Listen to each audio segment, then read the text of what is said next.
And welcome, folks. It's Monday. It's all in with CSN. Happy New Year. Happy New Year to everybody. Hope everybody had a great holiday weekend. A lot of stuff went on over the weekend. Had basketball win.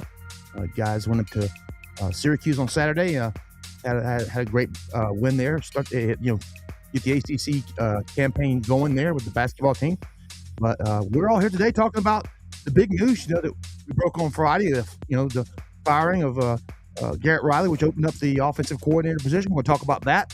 But today is portal. Today is the opening of the official opening of the portal.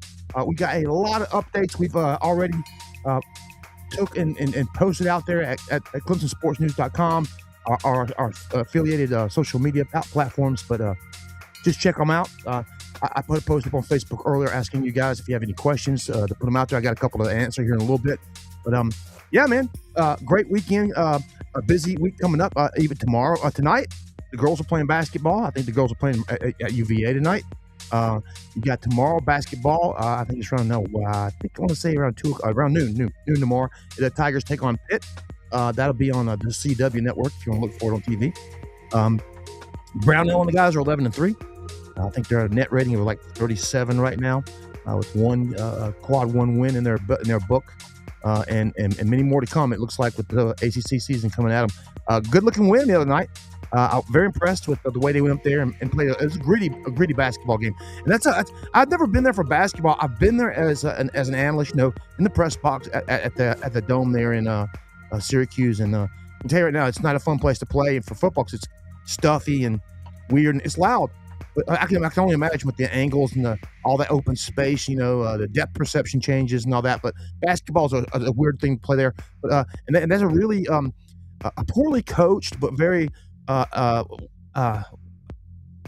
very athletic and again rangy lineup of players that was really pretty fun to watch. Clemson go up against. That was not again, I want to say this again. There's a lot of talent and upside sitting in Syracuse right now. If they can find a way to tap that, there's a lot there. Clemson had a really good game plan going in there. I tell you what was really impressive was out of bounds plays, out of timeouts where Clemson got the ball. Brownell schemed up a lot of cool stuff off of that. I mean, it was really cool to see because almost every time they came off a timeout, there was an open look somewhere that they found, and it was schemed up by Brownell over on the sidelines with his old clipboard and his Sharpie. But yeah, fun stuff to watch. 11-3. Girls are starting to plow into their ACC season. They're going, like I said, they got Virginia tonight. They got the one win over Pitt earlier in the month, and a couple of wins. I went to Chicago last week, and I think the last game they had was also on Friday of last week, and they put up 21 threes in one game. NCAA leading this year. No one's done that so far this year. That goes all the way back to Tennessee, I think it did last year, and they had like 30. But we mentioned that on Friday's show. But yeah, basketball, great, exciting stuff. They just released all the GPAs for everybody. If you care about that student athlete stuff, that grade point average comes in with a 3.33. I think it's like 18 straight semesters that Clemson has averaged at least a 2.0 or better. That's combined of all the athletics teams and the whole athletic department. And we also released the individual athletic scores out on the website and on our social media as well. You'll see those posts out there today too. I hope you guys are doing great. I hope the news of the portal is gonna put it this way. This is gonna be a process. Let me tell you one thing. I got a question earlier, okay, and that question was, why hasn't an offensive coordinator been hired yet? Because I put an article out just today. Chad Morris is the leader in that clubhouse right now, okay? And it's just kind of him by himself, I think. And you think, well, if that's the case, why hasn't he already been hired so we can go ahead and, lure a quarterback in with him through the portal? Well, Dabo's not in town. He does this every year. He goes straight to vacation, after this stuff. And his calendar hasn't changed in a long time. So he's on his phone, probably doing this from a lift at a Colorado ski resort. That's kind of like what he does every year, if I recall. Either that or he goes down to Florida and sits he's got a house in Florida too, down there in Destin or somewhere. But yeah, so that's what's going on there. I think the hire's already been made. I think it's going to be Chad Morris. Now, I don't have any inside information on that. It's just a feeling. Been around Dabo in this program long enough, covering this team long enough to know, the symptoms when I see them. If you want to call me the doctor calling out a cure, the cure is, I think he's already made his choice, and that's what's going on here. Or else he would be, in town entertaining, potential client candidates, for the job. Because I don't think he would just kind of go away and say, I'll deal with it and get back home. I think he's already got it dealt with. I think the job's already been. Again, you can't quote me on that. I can't quote myself on it. I'm just going off of gut, okay? And dealing with this dude and dealing with Clemson and the way things have kind of shook out around here since I've been around and covering this team, and that's pretty much been all of his entirety on campus. So, so let's get back to that, okay? Portal, okay? A lot of guys talk about. I released some quarterbacks in my portal wish list kind of thing last week. Today, I found out there's a quarterback in the Clemson's wish list that they've been talking to in the back channels. And he was one of the first quarterbacks to jump into the portal. Okay, Aiden Childs, the quarterback at Michigan State, athletic, comes from Long Beach, California, 6'3", a rangy kid, got a good arm, lively arm, but just has these bad moments in games, and he's got some times where he just looks like $1 million. But are you looking for a project? Or are you looking for something that's already polished? And the polished guy's going to cost a lot of money from what we're hearing. I'm hearing the Hoover kid is asking for big money, and the Westamaker kid's asking for upwards of almost $4 and $5 million. I mean, NIL's just gotten awful. So that's the other thing I think about. How do you manage the money? How much have you got? Who do you give it to? How much goes to the quarterback? How much goes here? How do you manage the Vizina thing, the Denson thing? How those guys going to manage the background? Because you don't want to lose both of those guys, and then your depth is gone. You're going to find yourself in the portal grabbing and reaching for guys that you never even would consider offering just to fill up holes. I agree with you, Brad Woods. I would also be extremely shocked at this point if it's not Morris. Again, with the information I'm laying out here to you guys right now. Andrew, I think I answered your question, about Chad. At the beginning, I thought, there was going to be some other guys in play here. I thought he would go through the Rolodex and give it the old, hey, let's run a few guys through here and give them the litmus test and see who maybe somebody stands out. But I think he's going to go back with the old, if it ain't broke, don't fix it thing. Because if you guys remember Chad Morris's reign at Clemson, other than being ridiculed at the end when he left for being Mr. Bubble Screen, he literally took this offense and put like steroids on it for a couple of years. You watch Taj Boyd blow up and throw 38 touchdowns in a season. You saw Sammy Watkins and Nuke Hopkins, take pleasure in that offense. It was a pleasure to watch. It was a good blend when it was rolling. When he had the right pieces. When he first showed up, he didn't have the right pieces, but he still made it run.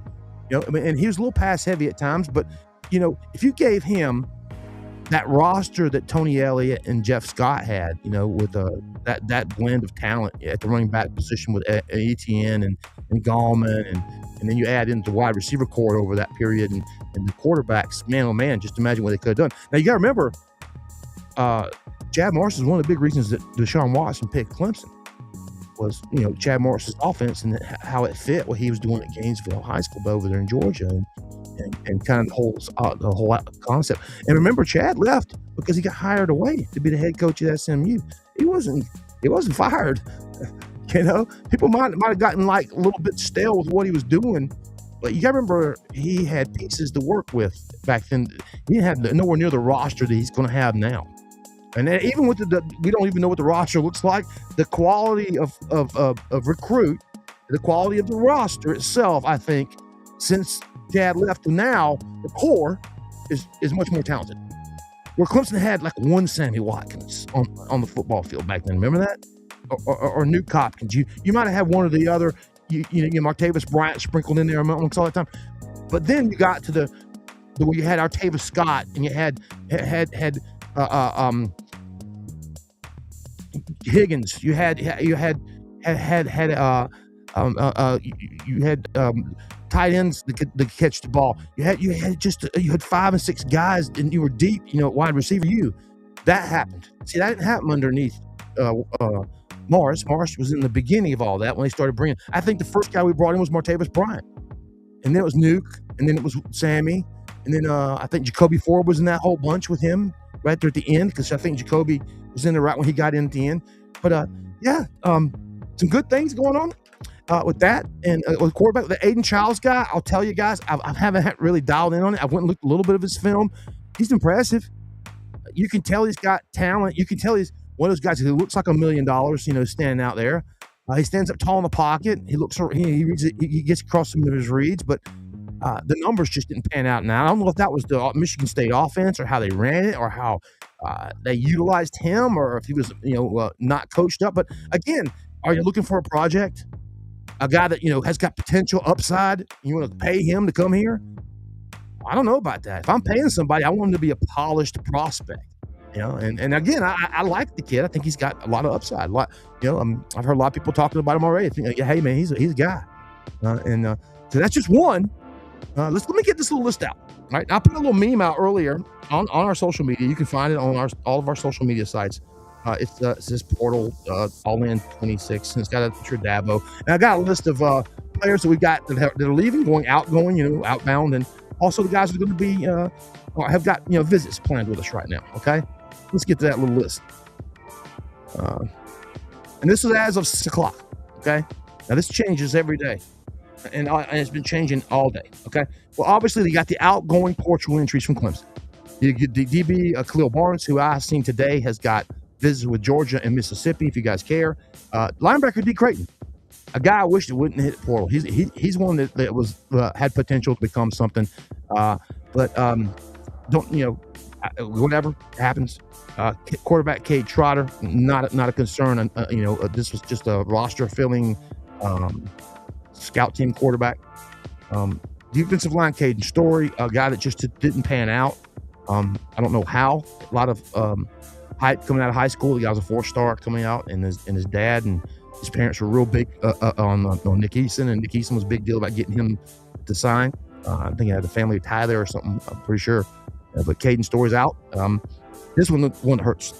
Stephon Green today decides to get the portal, and that just kind of shook my head, because he was the guy coming. He was the guy stepping into the hole next year. He was the guy going to take Peter Wood's spot on the front of that Clemson defensive line and go, hey man, I'm the new king up here. I'm the new number one. I'm going to be the next Clemson defensive line guy out of here with a number 1 draft pick on my head. And I think he almost got out of here last year. I heard that he almost portaled out last year, but got talked into staying. Looks like his family and him went for the bait, because I'm hearing that Texas A&M is holding a big old checkbook over there in Aggie land on him, and they're just up to their usual tricks over there in that part of the world. Keith Adams, I'll be honest with you, a situational guy to me. He was perfect third down back, 3rd and 1, goal line. They didn't utilize him even like that. And then you saw the statement, if you kept up with him. I tell you, if you kept up with him, he kind of made a little statement about him not being utilized properly. Well, that's what I meant. I'll agree with him if that's what he meant. If he meant like, I need to be further up in the depth chart, I don't agree. There's some things he couldn't do. But yeah, so Keith Adams is out there. Shelton Lewis, first got to pop in there a while back for a good reason, because he had an issue with the staff and him. He was in the doghouse, just put it that way. A reserve, Michael Mankaka. I'm going to be honest with you guys. He's a full-time reserve. Again, scout team kid that might have saw the field a couple times on special teams, got by me. I don't know who he is. No big deal, right? Linebacker Jamal Anderson, another one I was hoping to see to possibly get somewhere, but he was having a problem putting on weight.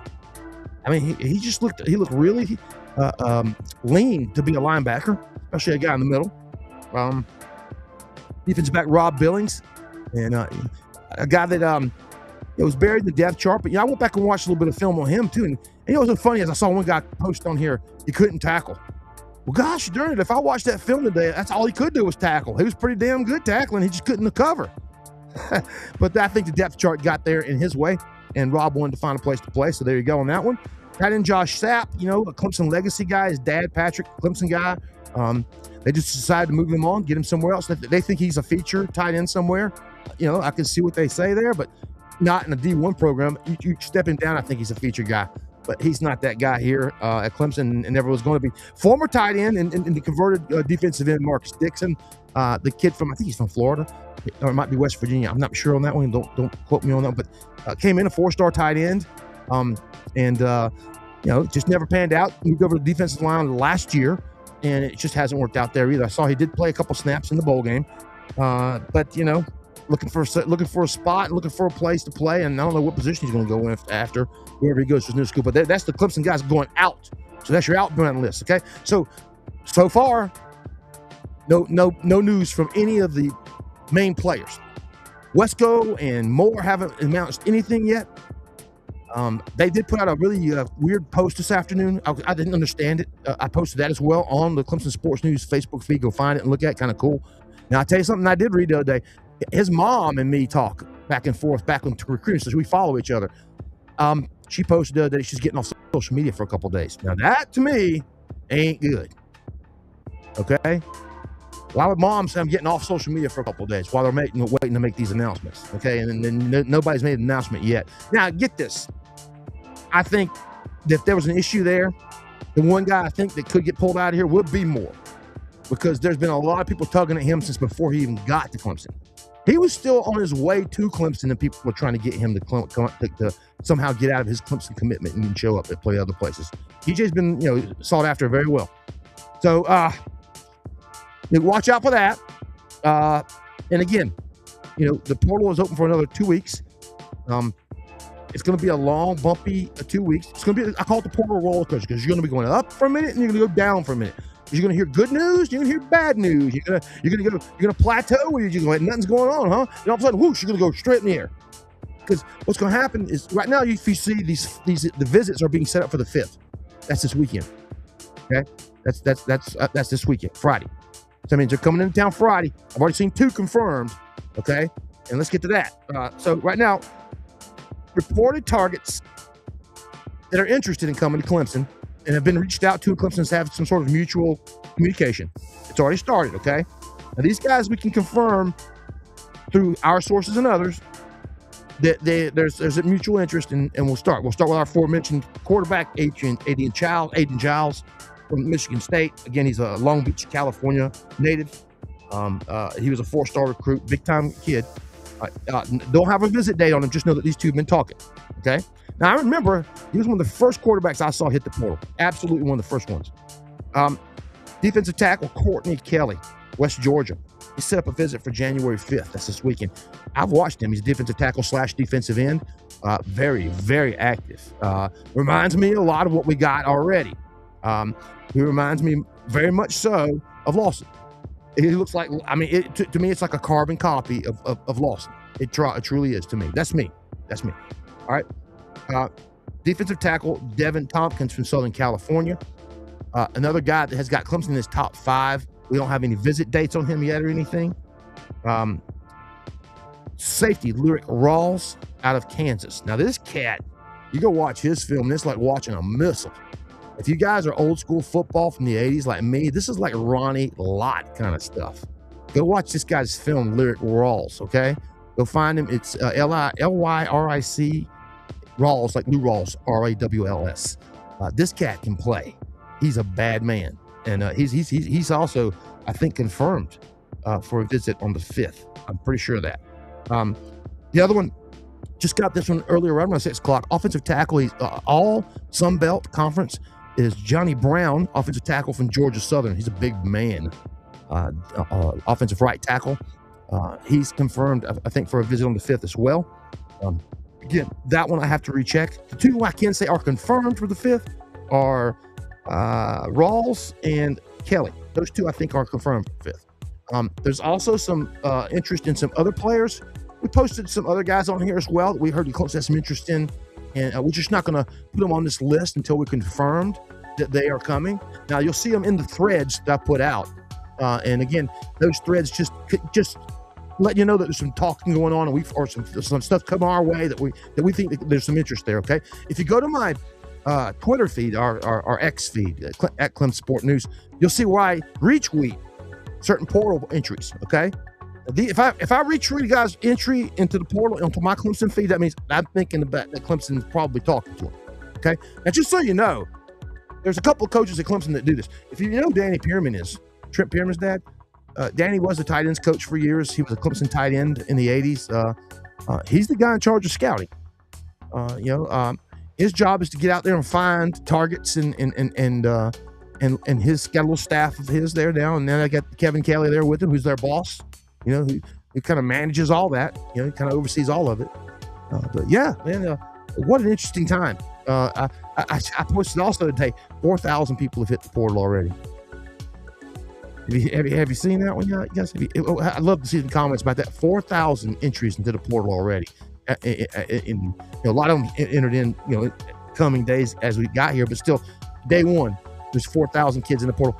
Just to give you some perspective, there's less than 12,000 kids on rosters. So that means 1/3, 30% of the college football available rosters have hit the portal.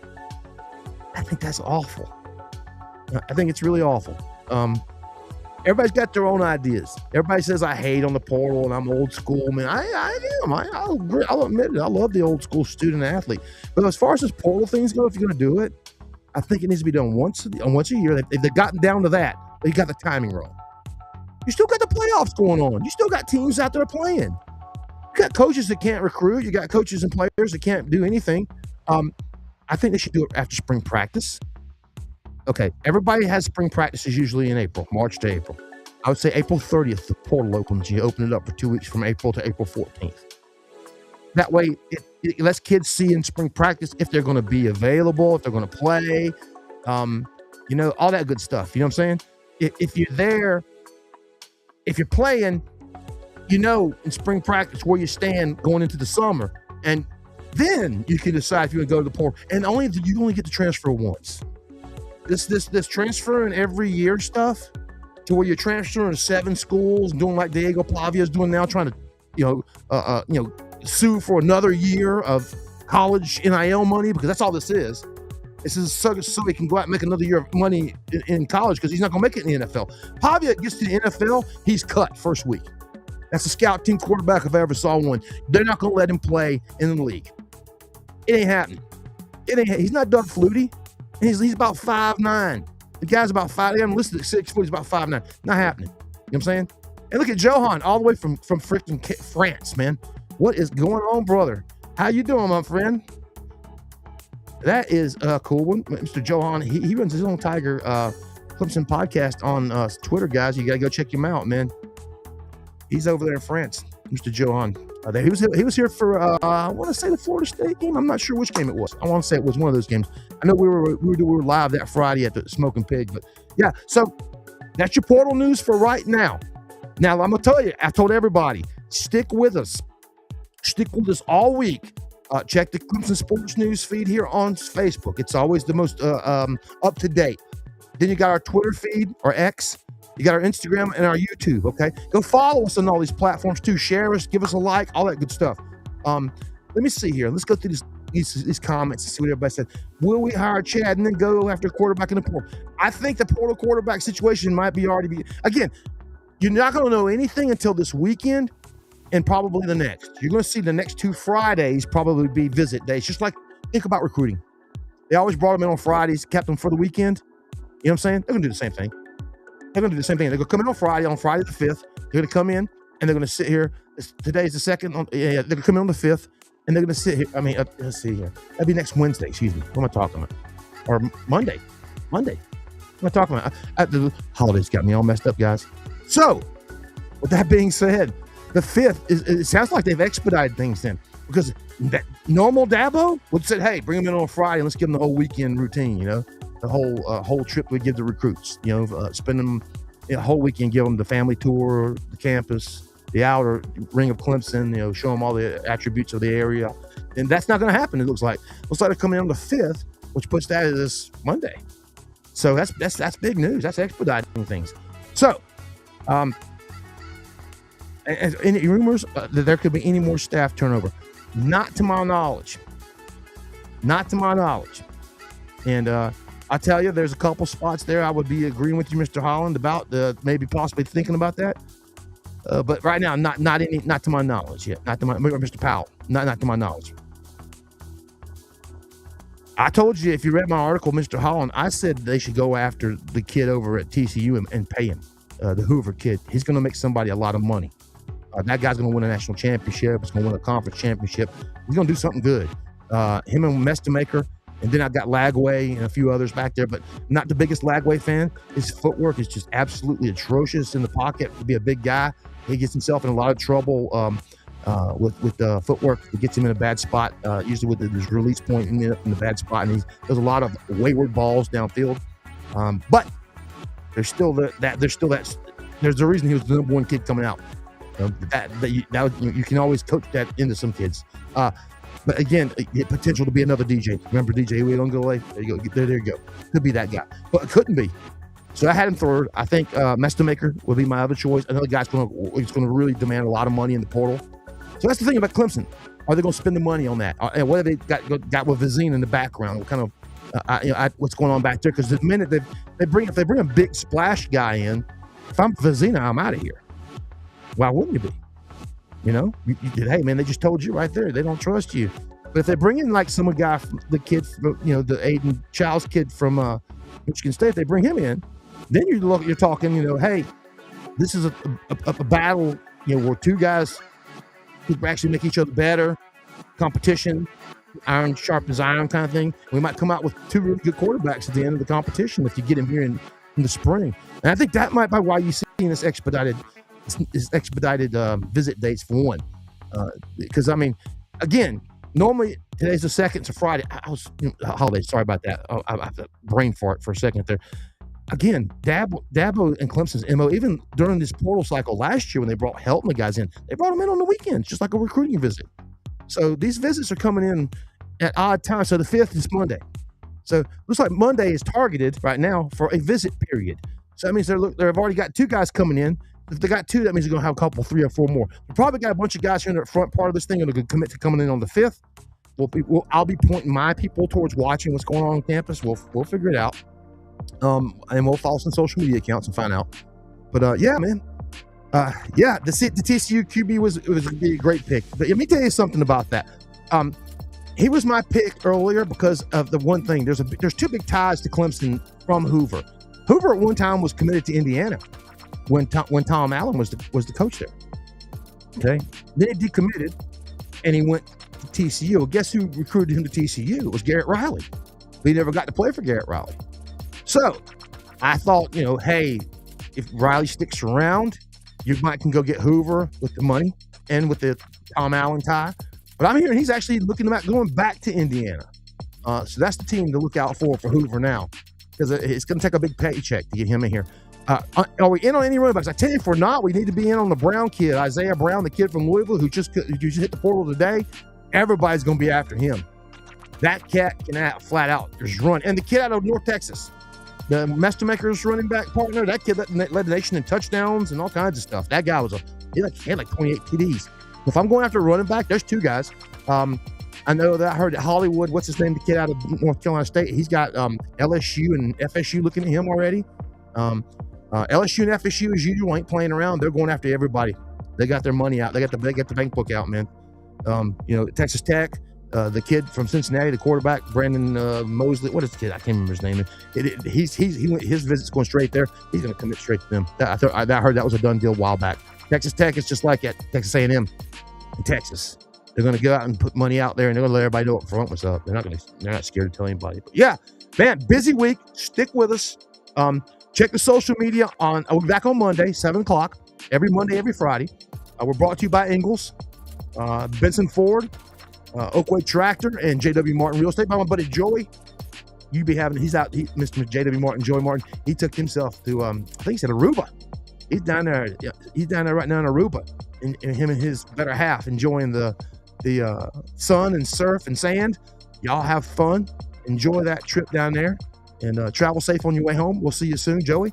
And man, I'm just having a chill night tonight here at the studio. Gonna pop, the studio's obviously in my house. I'm gonna pop into the other side of the house here and hang out with the pups, Jake, my husky, and Simon, my little American Eskimo, and watch a little bit of these last bowl games that are on, and soak in some social media, and I'll report back to you guys. But again, stay on our Facebook feed, follow us and share us, our Twitter, our Instagram, our X or Twitter, whatever you want to call it, and our YouTube. Be sure, guys, our YouTube, we just put it back up. We had a YouTube that had like 8,000 followers and over 4,000 freaking interviews on it. Okay. And then about 2 years ago, I look up one day and it's taken down. And YouTube sends me a note saying that we had violated their policy. And I go, how? Just a bunch of interviews. And they were gone. So we didn't bother with YouTube for a long time. We put the thing back together, I guess about a month ago. What, 1,250 followers. We're starting to pick up views. But yeah, share us. And again, reach back out to us. Yeah, so the kid from Louisville says no contact. That means he's already got a deal in. So yeah, exactly. There you go. Whenever you see a kid say no contact, he's already got a deal in his pocket. You know, I saw that from, who was it? I think Sam Levitt's already put the no contact up. The kid from Arizona State. You know, anybody puts up no contact, there's already money in his pocket. Yeah, that was a done deal. Some shady stuff going on there. You know, but hey, you know, like they say, man, it's the wild, wild west of college football now, and it's crazy, man. You don't know. There ain't no rules, man. And I would not get mad at Dabo one bit if he wanted to go play like that, man. I would not. It's not what I'm about. It's not what I like. That's why I like what he does. I like the way people used to do things, even though, hey, dude, yeah, who cares? If, back in the day, you used to do the, the underhanded shake and give them the $100 bills and put Camaros and Trans Ams in their driveways. You know, the Herschel Walkers and the George Rogers of the world. You know, we all knew what happened. You know, no big deal. You know, but these days, I mean, it's okay. You can pay a player, without actually saying it. You know, through NIL, you ain't gotta go back channeling and cheating on top of that. But that's what's going on. You know, and then there's no rule against it. So I mean, until they come up with something, I'm saying, hey man, do what you gotta do. Do what you gotta do, man. Stay relevant. You know, and again, with all the changes, I expect to see a lot of portal. Clemson's going to be in the portal a lot this year, a lot, and they are looking at a quarterback. The Childs thing tells you right there. Boom, they are looking at a quarterback. So if it's Childs, or if they can find someone else they bring in, who knows? But right now they are looking at a quarterback, and with 4,000 kids in the portal, man, that's a lot of people. That's a lot of people. But again, I'm gonna get out of here Friday night. Let you guys go on, do your thing. Just again, social media, you'll keep up with it even through the night. I'll be there's gonna be announcements all night long. Kids over on the West Coast, I'll be following social media on recruiting and on these portal things all night long, and filling them out and putting them over here into these threads on these social media feeds. Look for our website, ClemsonSportsNews.com. I just dropped a Chad Morris article today, if he's going to be the guy and why he might be the guy again. And basketball tomorrow, Tigers and Pitt tip off at noon.